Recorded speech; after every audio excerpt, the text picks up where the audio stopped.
केंद्र सरकार देश के कई सेक्टर्स से जुड़ी कंपनियों का निजीकरण करने के लिए तैयारी कर रही है। इसके साथ ही सरकार कंपनियों के सामानों का भी एसेट मोनेटाइजेशन करेगी।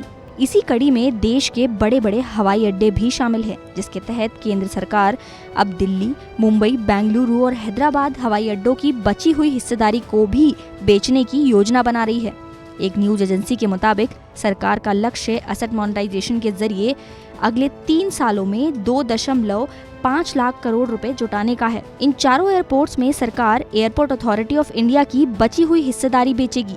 इसके अलावा सचिवों की कमेटी ने प्राइवेटाइजेशन के लिए 13 और हवाई अड्डों को चुना है। हालांकि दिल्ली, मुंबई, बेंगलुरु और हैदराबाद हवाई अड्डों में से एएआई की हिस्सेदारी बेचने के लिए विमानन मंत्रालय को कैबिनेट से मंजूरी लेनी होगी। इसके लिए जल्द ही कैबिनेट में प्रस्ताव भी पेश किया जाएगा।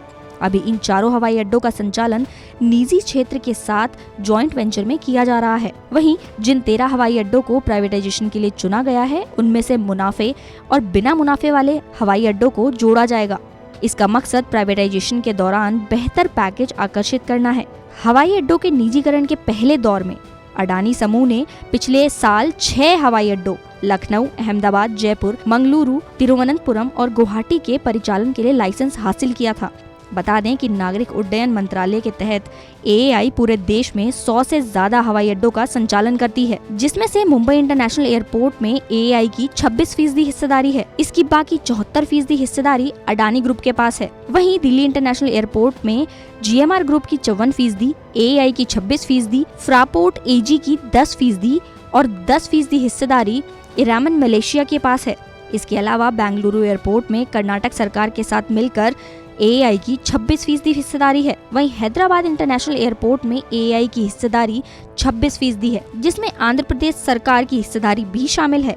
प्रधानमंत्री नरेंद्र मोदी ने पिछले दिनों कहा था कि सोच विचार कर सरकारी कंपनियों के निजीकरण से संसाधनों का बेहतर इस्तेमाल हो पाएगा।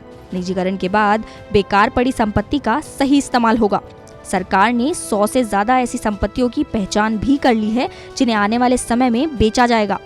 एसेट मोनेटाइजेशन को लेकर पीएम मोदी की घोषणा के बाद नीति आयोग इस काम को अंजाम देने में जुट गया है।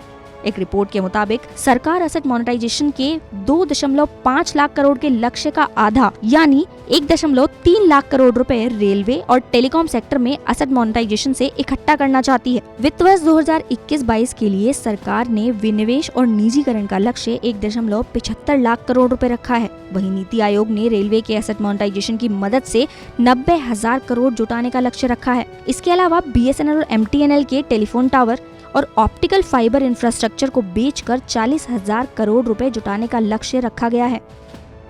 केंद्र सरकार निजीकरण के जरिए घाटे में चल रही कंपनियों को प्राइवेट सेक्टर के हाथों में सौंपना चाहती है, जिससे सरकार की सिरदर्दी कम हो और साथ ही राजस्व में भी कुछ बढ़ोतरी हो सके। योजनाएं तो तैयार हैं, लेकिन इन्हें सरकार हकीकत का अमली जामा कैसे पहनाती है, ये देखने वाली बात होगी।